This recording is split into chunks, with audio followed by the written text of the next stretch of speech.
और नॉलेज जो है वो किताब से आता है। बिल्कुल। किताब दोस्ती, इल्म दोस्ती, ये मेरा मोटो है।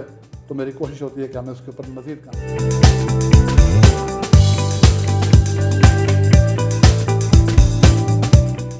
अस्सलाम वालेकुम एवरीवन, मैं हूं आपकी होस्ट मुआफिया मलिक। हम और आप विद PNY के एक न्यू शो के साथ। जैसा कि आप सब लोग जानते हैं, PNY एक ऐसा इदारा है जहां हम हज़ारों की तादाद में स्टूडेंट्स को डिफरेंट स्किल्स सिखाते हैं ताकि वो अपनी पर्सनल लाइफ और अपनी प्रोफेशनल लाइफ के साथ साथ अपनी फाइनेंस को भी बेहतर बना सकें। इस शो का मकसद ही यही है कि हम आप तक ऐसी इन्फॉर्मेशन पहुंचा सकें जो आपको ज़िंदगी के हर पहलू के बारे में कुछ ना कुछ इन्फॉर्मेशन दे सके, आपको कहीं ना कहीं फ़ायदा दे सके। आज भी हम बात करेंगे बड़े ही दिलचस्प टॉपिक पे। हमारा ये मैं कहूँगी कि आज का हमारा अवेयरनेस सेशन है जो कि हम सब के लिए बहुत ज़्यादा ज़रूरी है। हम बात करते हैं डिफरेंट, स्पेशली अगर मैं करंट सीज़न की बात करूँ तो डेंगू बहुत ज़्यादा हाइप क्रिएट हुई है और हमें इंफॉर्मेशन अवेयरनेस है भी, लेकिन जब हम रियलिस्टिक अप्रोच की तरफ आते हैं तो चीज़ें ज़रा डिफरेंट तरीके से होती हैं। तो इन चीज़ों पे हम बात करेंगे कि इसका ये जो फैलाव है ये क्यों हो रहा है, हम कौन सी ऐसी एहतियाती तदबीर कर सकते हैं कि हम इसको रोक सकें, और अगर हम इंडस्ट्रियल वे में बात करें तो हम किस तरह की चीज़ों को या किस तरह के केमिकल्स को भी यूटिलाइज़ कर सकते हैं। इन सब चीज़ों के बारे में बात करेंगे। उससे पहले मैं अपने गेस्ट का इंट्रोडक्शन करवाती चलूँ। हमारे साथ सईद आलम मलिक साहब हमारे साथ मौजूद हैं। सबसे पहले मैं वेलकम करती हूँ सर को अपने इस शो में। अस्सलाम वालेकुम सर, कैसे हैं आप? जी वास्सलाम, माफिया, thank you very much for having me here. Thank you so much sir. Sir सबसे पहले तो मैं चाहती हूँ, माशाल्लाह आपका लाइफ का इतना ज़्यादा एक्सपोजर है, मैं बताना शुरू करूँगी तो हमारा ये सेशन वाइंड अप हो जाएगा। तो मैं चाहती हूँ कि हमें थोड़ा सा बताएं, आपने ये जो अपना प्रोफेशन स्टार्ट किया, आपका माशाल्लाह से पाकिस्तान से बाहर का भी एक्सपोजर है, तो कैसा एक्सपोजर रहा और कहाँ कहाँ आपने अपना ये इंडस्ट्रियल वर्क किया? जी मैं अर्ज़ करता हूँ, मैंने एग्रीकल्चर में डिग्री की है एग्रीकल्चर यूनिवर्सिटी फैसलाबाद से, और उसके बाद मैंने डिफरेंट कंपनीज़ में जो एग्रो केमिकल से मुतालिक होती हैं, पेस्टिसाइड जिसे बोलते हैं, उनमें जॉब की डिफरेंट कंपनीज के साथ। तो then I got a chance to go Saudi Arabia and फिर वहाँ से मैं दुबई चला गया। तो वहाँ पे मुझे ये लर्निंग का मौका मिला कि ये जो घरों में और इंडस्ट्रीज़ में जो पेस्ट होते हैं उनके कंट्रोल की क्या लेटेस्ट टेक्निक्स हैं। क्योंकि पाकिस्तान में तो वही एक टेक्निक है जी कि आप स्प्रे पकड़ें और या तो खुद कर दें या किसी आप बंदे को हायर करें और वो स्प्रे आपके घर में कर देते हैं। लेकिन देयर आर मल्टीपल टेक्निक्स जो कि दुनिया में एडवांस वर्ल्ड में जो यूज़ हो रही हैं, और उन टेक्निक्स को कहते हैं इंटीग्रेटेड पेस्ट मैनेजमेंट। तो मैंने वो सीखा है फॉरेन कंसल्टेंट्स के साथ काम करके, ट्रेनर्स के साथ काम करके, बहुत सी बाहर की कंपनियों से काम करके।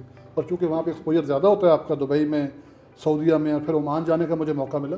तो अल्हम्दुलिल्लाह ये बड़ी एक अल्लाह पाक जो है ना वो इंसान को तैयार करता रहता है ऐसे कामों के लिए।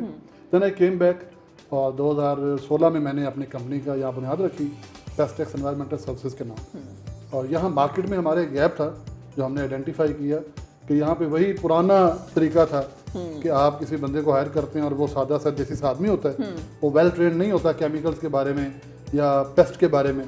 तो वो आके स्प्रे पकड़ता है और वो धुआंधार एक घर के अंदर वो धुआं करके चला जाता है, और उसकी शदीद स्मेल होती है और उसकी शदीद घर वालों को प्रॉब्लम होती है। वहाँ पे वो घुस नहीं सकते, दाखिल नहीं हो सकते, तो वो परेशानी का शिकार होते हैं। बल्कि यहाँ तक भी होता है कि जो नेबर्स होते हैं वो भी परेशान होते हैं कि यार इस घर में ऐसा क्या हो गया कि हमारे लिए भी जो है वो यहाँ पे घर में रहना मुश्किल हो गया, स्मेल है, आपको छींकें आ रही होती हैं, आपकी आंखों से पानी गिर रहा होता है। तो ये बड़ा खौफनाक सा एक माहौल क्रिएट किया जाता था।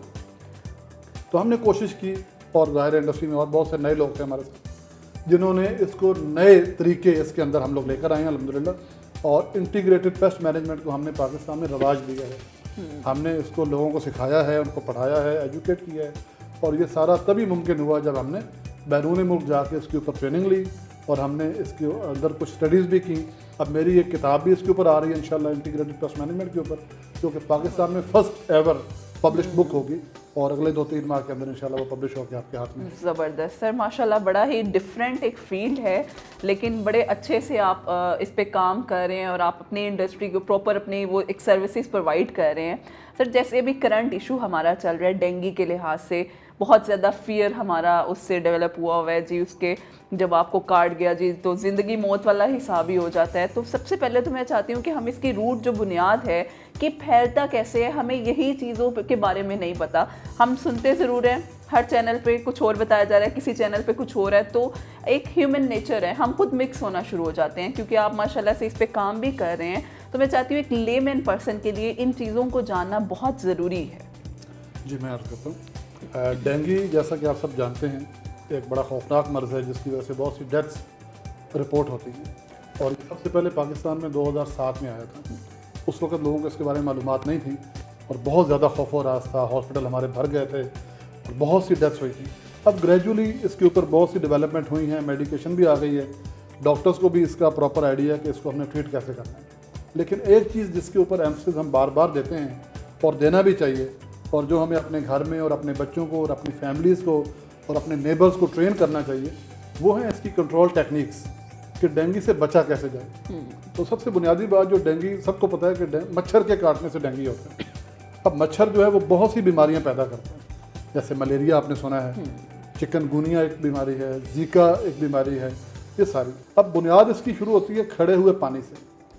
किसी भी जगह पे, चाहे वो आपके घर का इनसाइड हो या आउटडोर हो या आपके घर की छत हो या आपके फ्लावर पॉट्स हो, आपका लॉन हो, कहीं पे भी अगर पानी 7 दिन या उससे ज़्यादा खड़ा हो जाता है तो उसमें चांस होता है कि उसके अंदर मादा जो मच्छर है, एडिस इजिप्टाई की जो मादा है, वो उस पर अंडा दे देगी। अब उसने अंडा देने के लिए सिर्फ वो ट्रैवल करती है, घूमती है और अंडा वो वहाँ पे छोड़ देती है। अब वो खड़े पानी के अंदर अगर 7 दिन वो अंडा पड़ा रहता है तो उसका लार्वा बन जाता है।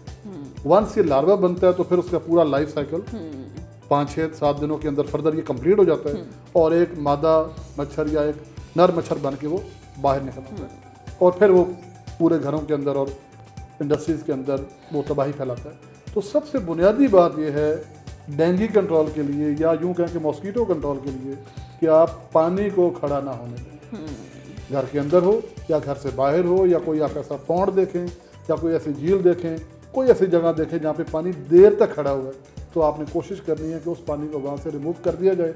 खुद कर सकें बहुत अच्छी बात है, वरना आप गवर्नमेंट के जो इदारे हैं, जो हमारे क्लीनिंग वाले इदारे हैं, आप उनसे हेल्प ले सकते हैं।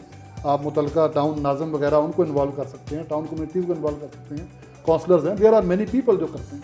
तो हमें लार्ज स्केल के अंदर पानी को बेसिकली खड़े होने से रोकना है, ये तो इसकी पहली बुनियादी शर्त है। अब पानी हमने रोक लिया, लेकिन इसके बावजूद मच्छर लाखों करोड़ों की तादाद में शहर के अंदर आपके मौजूद होता है और वो मच्छर आपको बाइट भी करता है। रात को आप सोते हैं तो मच्छर काटता है। तो आपने क्या करना है कि अपने घर के तमाम खिड़कियाँ, दरवाजे, जितने भी कोई होल्स हैं, कोई गैप्स हैं, इवन हमारे आमतौर पे जो वाशरूम के साथ हमारी जो लगी होती हैं मैश लगी होती है, एग्जॉस्ट फैन की जो मैश है हमारी, यूजुअली उसके अंदर कोई इतने गैप्स होते हैं कि वहाँ से मॉस्किटोज अंदर आते हैं।